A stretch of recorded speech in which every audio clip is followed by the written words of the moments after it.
dengan kitab Takrib. Kita kemarin sudah membahas tentang khiyar, indahnya Islam di dalam berjual beli. Ada akhlak dan tata krama yang diajarkan dalam urusan transaksi jual beli. Pada pertemuan yang lalu disebutkan khiyar yang pertama adalah khiyar majlis. Khiyar ini adalah untuk kebaikan bersama. Jangan sampai orang itu jual atau beli lalu menyesal setelah itu. Sehingga kalau orang mau membeli sesuatu memang sudah dipikirkan. Jika ternyata sudah beli kok ternyata ada keraguan lalu dia ingin membatalkannya, ternyata ada jalan untuk membatalkannya selagi masih di dalam khiyar majlis. Maka dari itu kalau kita melihat, kalau kita menjual sesuatu kepada seseorang kok tiba-tiba orang tersebut membatalkan transaksinya, ini ada adab dan fikih. Kalau secara adab, secara tata krama, secara fikih dulu. Kalau secara fikih, selagi masih berada di dalam majlis, orang boleh saja membatalkan transaksi baik penjual atau pembeli, karena selagi masih berada di majlis atau tempat jual beli, tempat transaksi, maka masing-masing punya hak membatalkannya. Itu yang disebut dengan khiyar, hak pilih untuk meneruskan atau membatalkan transaksi. Itu bicara fikih. Bicara fikih, maka kalau sudah keluar dari transaksi, keluar dari tempat transaksi, maka siapapun dari penjual atau pembeli tidak boleh membatalkannya. Itu kan bicara tentang fikih. Tapi akhlak hendaknya harus kita tonjolkan juga. Kalau akhlak itu lebih unggul lagi. Secara fikih pembeli itu nggak bisa membatalkannya. Secara fikih pembeli nggak bisa membatalkannya karena dia ingin membatalkannya setelah dia keluar dari majlis. Sudah sampai di rumah lalu dia membatalkan transaksi tersebut. Secara fikih nggak ada alasan bagi dia untuk membatalkannya. Kalau kita ajukan ke mahkamah pun tidak didengar. Tapi secara akhlak dan adab, fikih itu adalah suri toladan pada hakikatnya. Hikmahnya di balik itu adalah, di balik pembahasan fikih tadi, hikmahnya adalah jangan sampai ada orang menjual sesuatu lalu setelah itu rugi, atau membeli sesuatu setelah itu rugi, sehingga masih diberi kesempatan untuk transaksi, untuk membatalkan transaksi. Kalau sudah keluar dari majelis, nah ini pembahasannya akhlak. Biarpun secara fikih dia tidak boleh mengembalikan, cuma secara akhlak kayaknya dia nyesel bener nih. Betul, kenapa Pak kok dikembalikan barangnya Pak? Aduh, tadi saya maunya beli sampai di rumah, ya Allah kebutuhan saya banyak, anak saya sakit, saya batal deh, nggak jadi beli, saya batalin. Kalau saya bicara fikih, mohon maaf Pak, Bapak membatalkan sudah keluar dari majelis, nggak bisa dong secara fikih.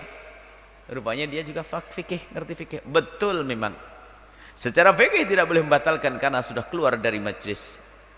Tapi saya ingin masuk wilayah akhlak Pak, tolong Pak, tolong Pak, anak saya sakit gak punya uang, saya nyesel beli ini karena saya butuh uang. Nah ini masa kita tidak menyambut akhlak? Kalau sudah orang di dalam hidupnya bukan sekedar fikih, sudah masuk wilayah akhlak, apakah mungkin dia berbohong dalam jual beli? Apakah mungkin orang ini akan menipu timbangan dalam takaran, apa dalam menambah beban dalam timbangan? Apakah mungkin dia akan menipu urusan takaran? Nggak mungkin. Permasalahannya adalah akhlak. Dia punya hati, saya menjual sesuatu saya perlu memang, tapi saya pun tidak boleh merugikan dia. Sehingga jujur, Pak, ini ada kekurangannya.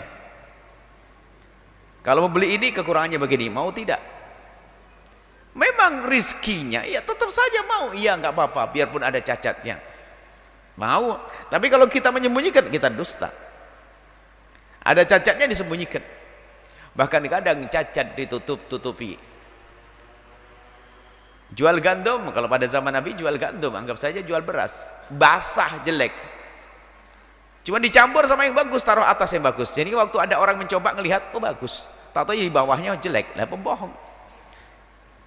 Akhlaknya tidak ada. Maka akhlak itu penting. Akhlak dalam jual beli itu akhlak. Wailul lil mutaffifin kan caci, itu adalah celaan, penghina. Makanya dihinakan orang yang di dalam transaksi itu, dalam jual beli itu merubah takaran dan seterusnya.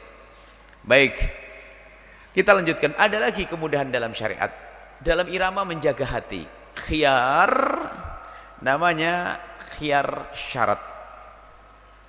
Khiyar syarat dalam nasnya disebutkan walahuma, bagi sang penjual dan pembeli, ayyashtarita, untuk membuat satu perjanjian atau syarat antara melanjutkan transaksi atau membatalkannya. Ini syarat bil khiyar, penjual atau membeli dia punya hak untuk membuat syarat antara melanjutkan atau tidak melanjutkan jual beli. Khiyar ila thalathati ayamin, sampai 3 hari. Namanya khiyar syarat. Kalau dari majelis, kalau syarat itu boleh di luar majelis pun, majelis jual beli. Kalau tadi yang pertama adalah di saat kita di majelis transaksi, saya beli, Anda jual. Kalau saya ternyata nggak setuju, nggak ingin melanjutkan, sah saya batalkannya. Tapi kalau sudah keluar dari majelis nggak boleh. Tapi ada, kalau keluar dari majelis harus pakai perjanjian. Misalnya begini, kami menjual kepada Anda, Anda membeli, cuman Anda ini kan tidak ahli dalam memilih barang. Setelah transaksi jual beli, oke, harga 5 juta, oke, Anda ambil.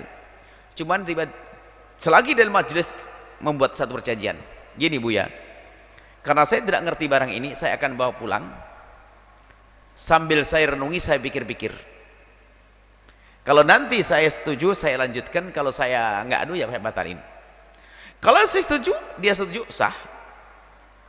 Dengan catatan perjanjian untuk seperti ini terjadi waktu kita berada di majelis. Kemudian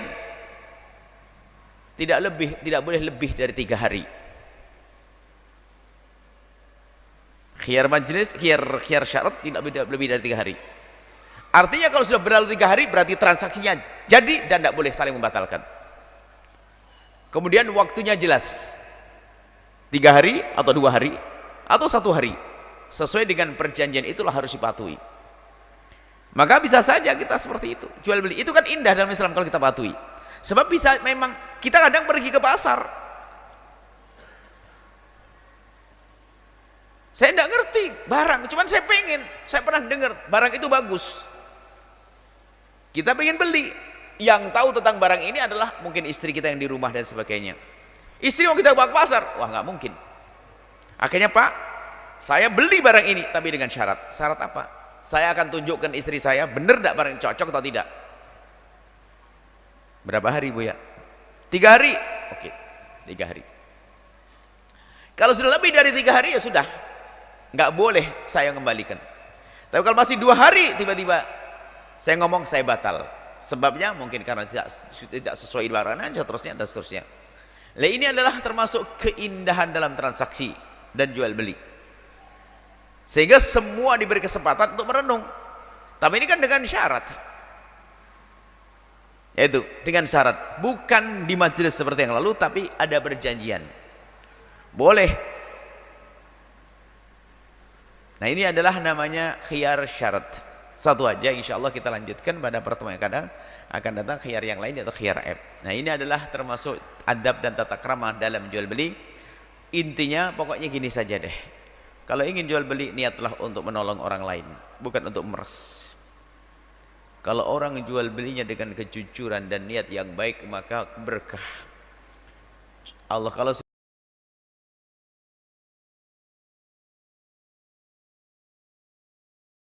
sudah memberkahi harta seseorang, kelihatannya sedikit tapi cukup. Dimakan istri jadi solehah, dimakan suami tambah soleh, dimakan anak-anak mudah dididik, karena rizkinya rizki yang halal penuh berkah. Baik, setelah Anda menyaksikan video ini, jangan lupa berselawat kepada baginda Nabi Muhammad sallallahu alaihi wa alihi wa sahbihi wasallam.